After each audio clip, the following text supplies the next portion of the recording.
We're going to transition now and move into the membership portion of our conversation today. You know, Rotary is an organization with 1.2 million neighbors, friends, leaders, and problem solvers who see a world where people unite, but they don't just unite, they take action. So we consider our membership a gift, and we're always looking for ways to share this gift, the gift that keeps on giving, right? In this next area, these clubs will share their perspectives and their experiences. Please help us welcome now Michelle Ogilvie, membership chair and president-elect of the Rotary Club of Sherwood. Hi, Michelle. Hi there. Also, Kevin Jumper, who is the vice president of the Rotary Club of Forest City. Mr. Charles Harris, who is the president of the Rotary Club of Little Rock Metro. And this one has piqued my interest when I heard about the title, because it sounds like they're just a really, not that you guys aren't cool, but this next group sounds really cool, representing the president-elect of the Rotary Club of Little Rock After Hours. That means you can get Rotary work done any time of the day or night. Please welcome Mr. Matt Bowie. Thank you for joining us. Hi, panel. Thank you. Hi, I am Michelle Ogilvie, and I am so happy to be here. When our president asked us, how can we grow membership, or how many people do we think we can get in our club, we all agreed on 50. So I came up with a campaign of the Road to 50, and I utilized the Rotary membership tools that they offer. I also gave each of our members invitations. Everybody loved invitations. So to personalize it, we had them to send out invitations to people that they think that will be good Rotarians. We also, everywhere we go, we pass out our brochures so people can know what Rotary is. And then we also had a membership event where people could come in, ask questions, and find out about Rotary. And I love pens, as you can see. So I encourage our members to wear their pens through a challenge. And that way it's a good conversation starter, because people will want to know, well, what do those pens represent? So when you have something on, people are going to ask questions. So we went from 34 to 45, even through Zoom. We inducted 4 members through Zoom, and we also had someone to even come to Zoom, and we inducted that person last Tuesday at our installation celebration. So it's we have various ways of inviting people, letting people know what Rotary does, and so that's how we became successful. So we didn't quite make our 50, we're at 45, but the journey continues. Thank you, Michelle. What a great way to get us kicked off talking about membership. It can be accomplished even virtually. Yes, I'm Kevin Jumper, and will be the president-elect coming up this coming year for the Rotary Club of Forest City. You're getting me because I was kind of the only one that was available, so I'm sorry you're not getting the best of the membership group, but I can tell you there's 2 things that we did at the start of the year that caused the increase in membership. One, we started out with an appreciation for first responders, and we asked members of our law enforcement, firefighters, and other first responders to come, and we provided their meals and so forth for those that could come each week. And then that led to some growth and activity in the fund, in the group. And then also the second thing, we targeted female and minority business members of the community to come. And so we had a record number of minority memberships and female memberships in the club this year. And so those things combined is what we got the benefit of growth for this year, which was really good for us. We had been kind of sagging for several years, but hopefully that's led to permanent revitalization for us. Well, thank you for sharing that as well. And by the way, Brian Rega says, awesome shirt, go Cubbies to you, Kevin. Go Cubs. Thank you. Let's check in now with Mr. Harris. Good morning, fellow Rotarians, and greetings from the Little Rock Metro Rotary Club, the Breakfast Club of Little Rock, the club to wake up with. So we are excited about this opportunity to share with you about our club and our accomplishments.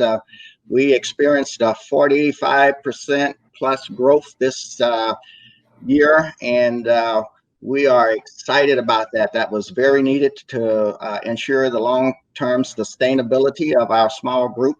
We started out with 11, we ended up with 16 at the end of the year. And even more importantly, the 6 individuals that we recruited, inducted into the organization, transformed our club demographics. We went from 19% female to, from 9% female to 19% female, from 18% African Americans to 31%. And our demographics age-wise changed quite a bit. We started out where we were 82% 60 and over, and now we are 37% 50 and under. So we're excited about that, because that will certainly ensure the long-term sustainability of our organization.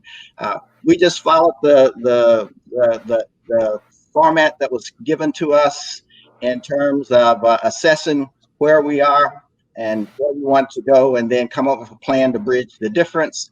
And the strength that we identified, us being a small club, and everyone told us, was our intimacy and friendliness. And so we built upon that, and we work with our membership, to say, let's just make sure we invite people here, and when we get here, they experience us. And that was the thing that won many people over who came to visit with us.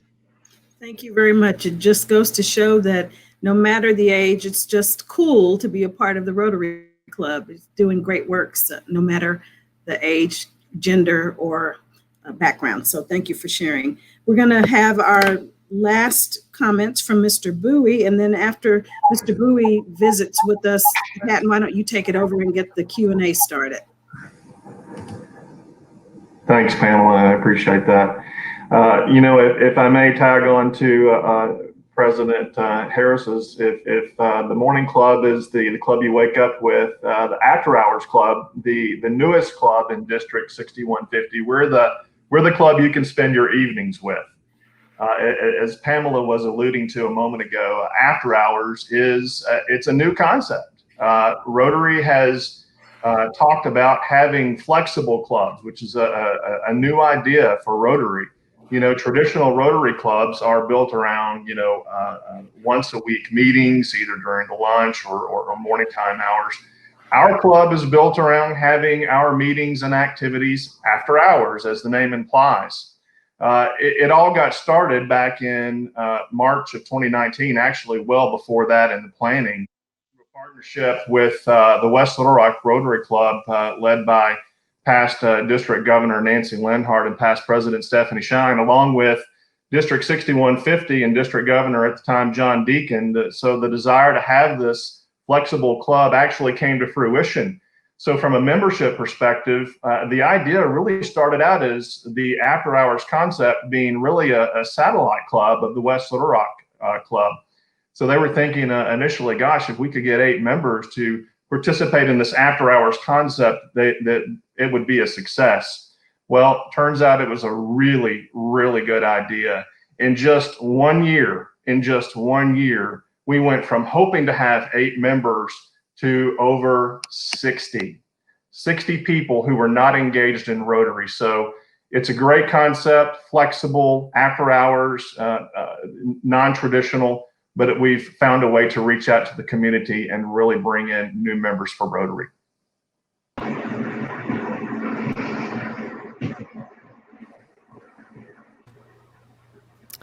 Well, now that we have the whole panel here, I will start with Michelle Ogilvie. And Michelle, you sent out invitations. Everybody's wearing pins. You have the challenge, the brochures. You're getting the name of Rotary and everything that goes with it out there. What do you think you had the most success with in everything you did? Well, I forgot to mention that we do Facebook Live. So I think that's the main thing, because we not only do we videotape our meetings, but we also videotape our projects and so forth. So people can go on either Facebook or Instagram. So social media is a big plus.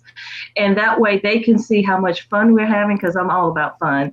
And so they are interested in that. So it's just kind of a combined effort on using the invitations and of course, asking people, are they interested? And then being proud of your club and what you're accomplishing, is because all of it is just trying to connect, making people have fun and enjoy the community. That's awesome. Kevin, you mentioned first responders were invited, fed them for free, which is always nice. But you had you're a far more diverse club than you were a year ago, and I am just curious, how has that changed the club there in Forest City for the better? Well, it's we've had increased participation in the programs that we did have, and so we've been able to be better at our programs and reaching more people and more ideas, and looking ahead for just new programs and new procedures and so forth. It's been a breath of fresh air for us. That is great to hear. And Charles, same question, with not only an increase in diversity, but you may have hit a magic bullet here in the fact that you have a much younger demographic than you did a year ago. How has that changed the dynamics of the club?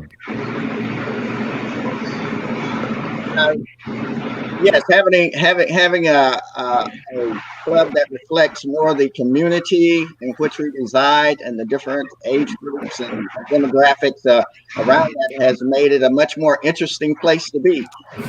Again, we emphasize that the thing, our number one thing we said that people tell us when they come there is that when we come there, it just feels so friendly. We feel at home, etc. So we structure our meetings around making sure we give people an opportunity to interact with each other, get to know each other, especially any our visitors, etc. around that way. And it's just brought new energy and life to the club.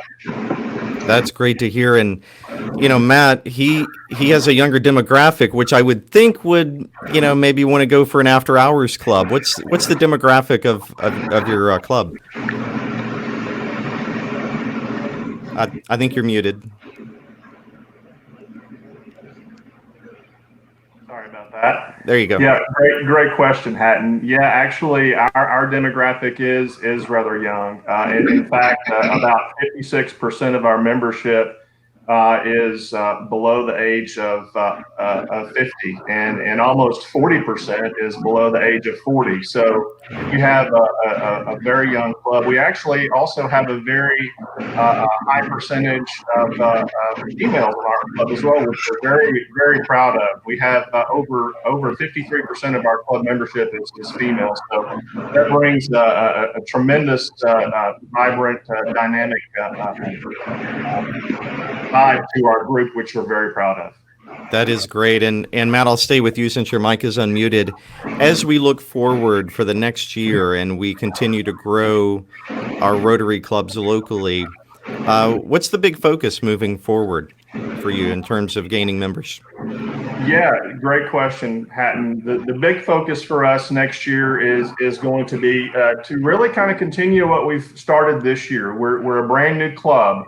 We've had a lot of early startup activities.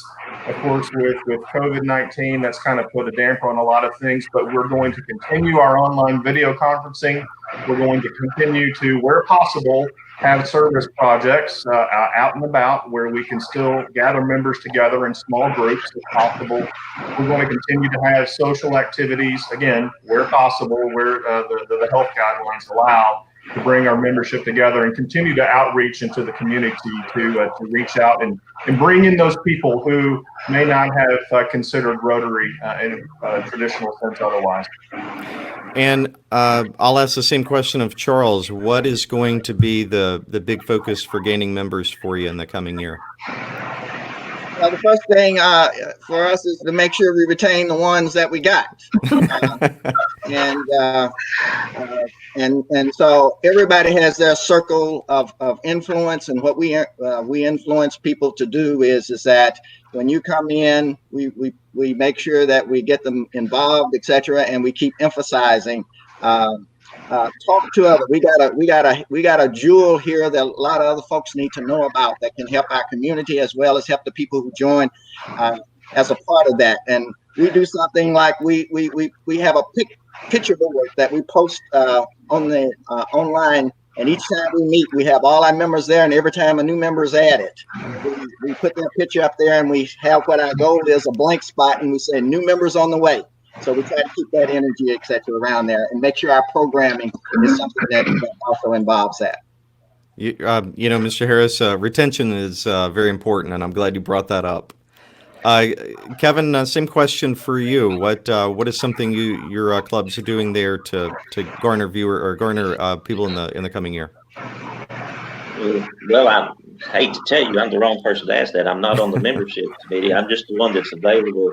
The COVID-19 gave us the challenges that I don't know if we've just conquered that yet, but we're certainly hoping to keep what we've done before that's worked, keep involving our first responders, and that's allowing us to reach expose younger residents in the community to Rotary, and I think that's going to lead into a lot more results for us too.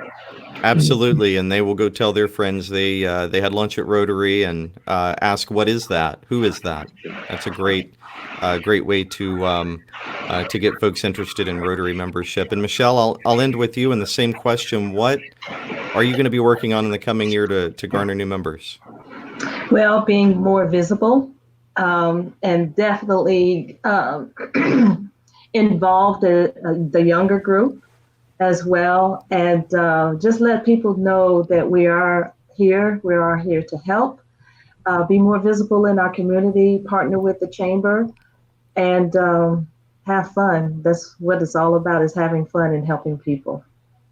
Absolutely. Well, I'd like to thank the panel, everybody, for what you have been able to do over the course of the year to garner new members for Rotary, and excited for the future as we go. So thank you very much, and I'll turn it back over to Pamela.